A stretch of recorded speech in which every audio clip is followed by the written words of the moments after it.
ओम शांति। 21 मई 2022। अभी पढ़ेंगे प्यारे बाप दादा की मुरली।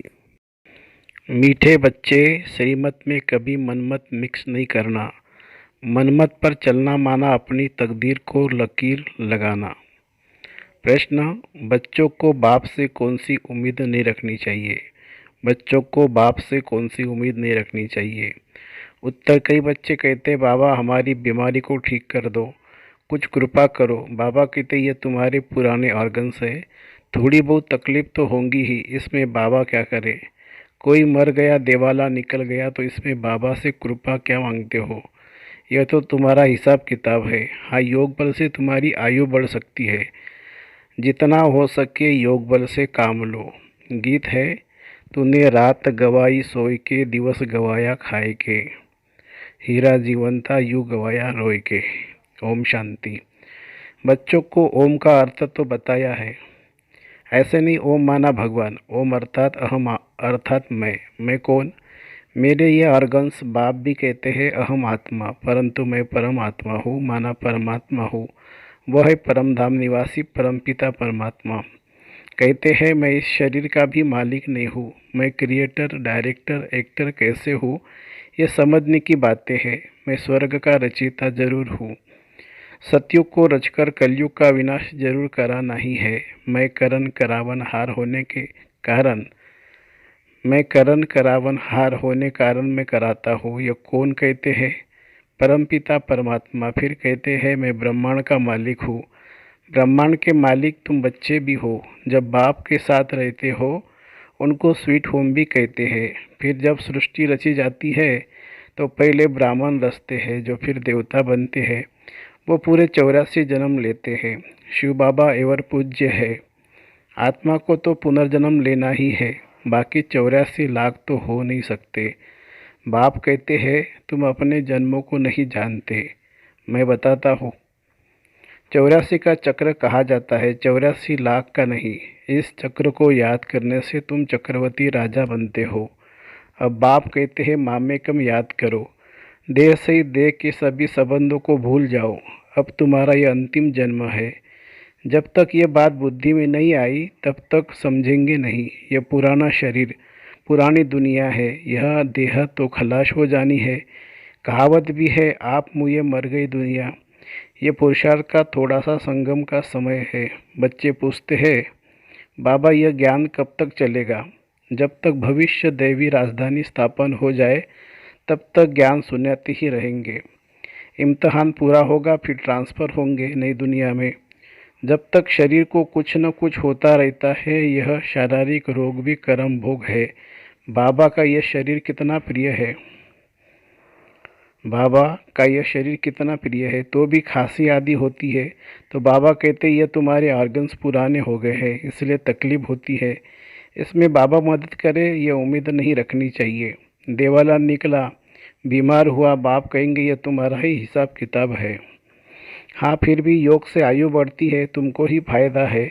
अपनी मेहनत करो, कृपा नहीं मांगो। बाप की याद में कल्याण है। जितना हो सके योग बल से काम लो। गाते हैं ना, मुझे पलकों में छिपा लो, प्रिय चीज़ को नूरे रत्न प्राण प्यारी कहते हैं। यह बाप तो बहुत प्रिय है, परंतु है गुप्त, इसलिए लव पूरा ठहरता नहीं। नहीं तो उनके लिए लव ऐसा होना चाहिए जो बात मत पूछो। बच्चों को तो बाप पलकों में छिपा लेते हैं। पलके कोई यह आँखें नहीं, यह तो बुद्धि में याद रखना है कि यह ज्ञान हमको कौन दे रहे हैं। मोस्ट बिलवेड निराकार बाप, जिसकी ही महिमा है। पतित पावन ज्ञान का सागर, सुख का सागर, उनको फिर सर्वव्यापी कह देते हैं। फिर हर एक मनुष्य ज्ञान का सागर, सुख का सागर होना चाहिए, परंतु नहीं, हर आत्मा को अपना अविनाशी पाठ मिला हुआ है। यह बहुत गुप्त बातें। पहले तो बाप का परिचय देना है। पारलौकिक बाप स्वर्ग की रचना रचते हैं। सतयुग सचखंड में देवी देवताओं का राज्य होता है। जो नई दुनिया बाप रचते हैं, कैसे रचते हैं सो तुम बच्चे जानते हो। मैं आता ही हूँ पतितों को पावन बनाए, तो पतित सृष्टि में आकर पावन बनाना पड़े ना। गाते भी है, ब्रह्मा द्वारा स्थापना, तो उनके मुख द्वारा ज्ञान सुनाते हैं। और श्रेष्ठ कर्म सिखलाते हैं। बच्चों को कहते हैं, मैं तुमको ऐसे कर्म सिखलाता हूँ जो वहाँ तुम्हारे कर्म विकर्म नहीं होंगे, क्योंकि वहाँ माया है ही नहीं, इसलिए तुम्हारे कर्म अकर्म बन जाते हैं। या माया है, इसलिए तुम्हारे कर्म विकर्म ही बनेंगे। माया के राज्य में जो कुछ करेंगे उल्टा ही करेंगे। अब बाप कहते हैं, मेरे द्वारा तुम सब कुछ जान जाते हो। वो लोग साधना आदि करते हैं, परमात्मा से मिलने के लिए अनेक प्रकार के हठ योग आदि सिखाते हैं। या तो बस एक बाप को याद करना है, मुख से शिव शिव भी नहीं कहना है। ये बुद्धि की यात्रा है, जितना याद करेंगे उतना रुद्रमाला का दाना बनेंगे, बाप के नज़दीक आएंगे। शिव बाबा के गले का हार बनना या रुद्रमाला के नज़दीक आना उसकी है रेस। चार्ट रखना है तो अंतमति सोगति हो जाए, देह भी याद न पड़े, ऐसी अवस्था चाहिए। बाप कहते हैं, अब तुमको हीरे जैसा जन्म मिला है, तो मेरे लाडले बच्चे, नींद को जीतने वाले बच्चे, कम से कम 8 घंटे मेरी याद में रहो। अभी वह अवस्था आई नहीं है। चार्ट रखो, हम सारे दिन में कितना समय याद की यात्रा पर चलते हैं, का खड़े तो नहीं हो जाते हैं। बाप को याद करने से वर्षा भी बुद्धि में रहेगा। प्रवृत्ति मार्ग है ना, नंबर 1 है बाप का स्थापन किया हुआ स्वर्ग का देवी देवता धर्म। बाप राजयोग सिखलाकर स्वर्ग का मालिक बनाते हैं। फिर यह ज्ञान प्रायलोप हो जाता है, तो फिर यह ज्ञान शास्त्रों में कहाँ से आया? रामायण आदि तो पीछे बनाई है, सारी दुनिया ही लंका है। रावण का राज्य है ना, बंदर जैसे मनुष्य को पवित्र मंदिर लायक बनाकर रावण राज्य को ख़त्म कर देते हैं। सद्गति दाता बाप ज्ञान देते हैं सद्गति के लिए, उनको सद्गति करनी है अंत में। अब बाप कहते, बच्चे और सबको छोड़ एक मेरे से सुनो। मैं कौन हूँ, पहले ये निश्चय चाहिए। मैं तुम्हारा वही बाप हूँ। मैं तुमको फिर से सभी वेदों शास्त्रों का सार सुनाता हूँ। ये ज्ञान तो बाप देते हैं, फिर तो विनाश हो जाता है। फिर जब द्वापर में खोजते हैं तो वही गीता आदि शास्त्र निकल आते हैं। भक्ति मार्ग के लिए जरूर वही सामग्री चाहिए जो अभी तुम देखते हो। औरों का ज्ञान तो परंपरा से चला आता है, यह ज्ञान तो यहाँ ही खत्म हो जाता है। बाद में जब खोजते हैं तो यही शास्त्र आदि हाथ में आते हैं, इसलिए इनको अनादि कह देते हैं। द्वापर में सब वही शास्त्र निकलते हैं, तब तो मैं आकर फिर से सभी का सार सुनाता हूँ। फिर वही रिपीटेशन होंगी। कोई रिपीटेशन को मानते हैं, कोई क्या कहते हैं, अनेक मतें हैं। वर्ल्ड की हिस्ट्री जाग्रफी तो तुम बच्चे ही जानते हो, और कोई जान न सके। उन्होंने तो कल्प की आयु लाखों वर्ष कर दी है। ऐसे भी बहुत लोग कहते हैं कि महाभारत युद्ध को 5000 वर्ष हुई है। यह फिर से वही लड़ाई है, तो जरूर गीता का भगवान भी होगा। अगर कृष्ण हो तो वह फिर मोर मुकुटधारी चाहिए। कृष्ण तो सतयुग में ही होता है, वही कृष्ण तो अब हो न सके। इनके दूसरे जन्म में ही वही कला नहीं रहती।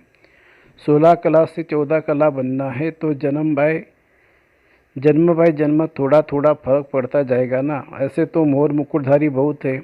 कृष्ण जो पहला नंबर 16 कला संपूर्ण है, उनकी तो पुनर्जन्म से थोड़ी थोड़ी कला कमती होती जाती है।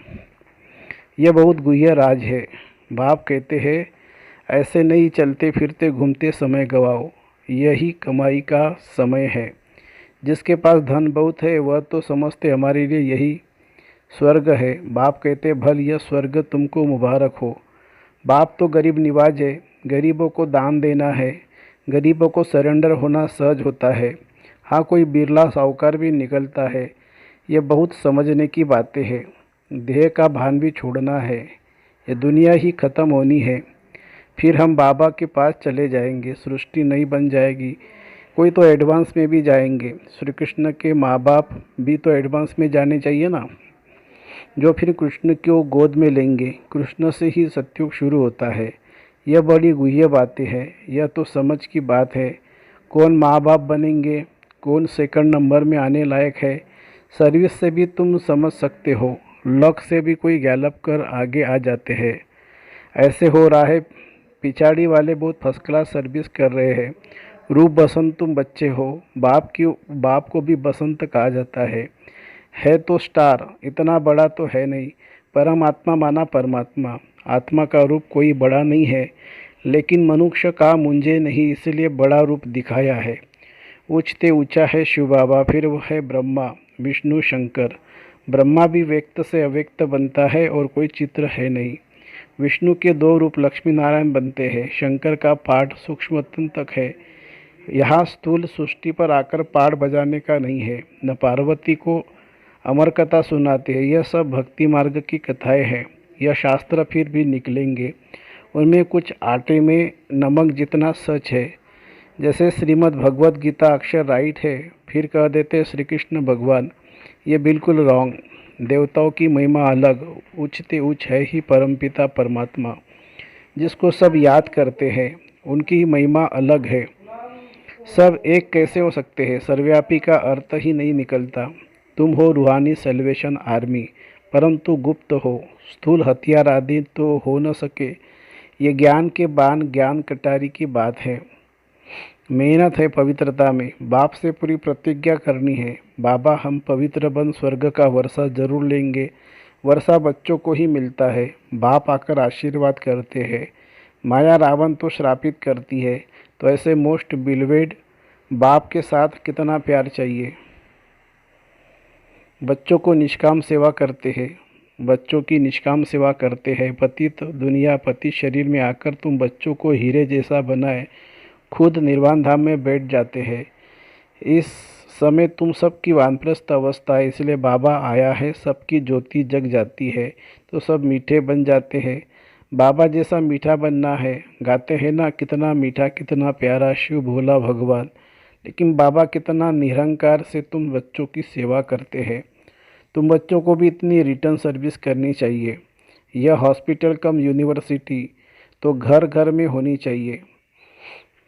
जैसे घर घर में मंदिर बनाते हैं, तुम बच्चे 21 जन्म के लिए हेल्थ वेल्थ देती हो श्रीमत पर। तुम बच्चों को भी श्रीमत पर चलना है। कहाँ अपनी मत दिखाई तो तकदीर को लकीर लग जाएगी। किसी को दुख मत दो। जैसे महारथी बच्चे सर्विस कर रहे वैसे फॉलो करना है। तख्त नशीन बनने का पुरुषार्थ करना है। अच्छा, मीठे मीठे सिकिलदे बच्चों प्रति माता पिता बाप दादा का याद प्यार और गुड मॉर्निंग। रूहानी बाप की रूहानी बच्चों को नमस्ते। हम रूहानी बच्चों की रूहानी माता पिता बाप दादा को याद प्यार, गुड मॉर्निंग और नमस्ते बाबा नमस्ते। धारणा के लिए मुख्य सार, बाप समान निरंकारी बन सेवा करनी है। बाप की जो सेवा ले रहे हैं उसका दिल से रिटर्न देना है, बहुत मीठा बनना है।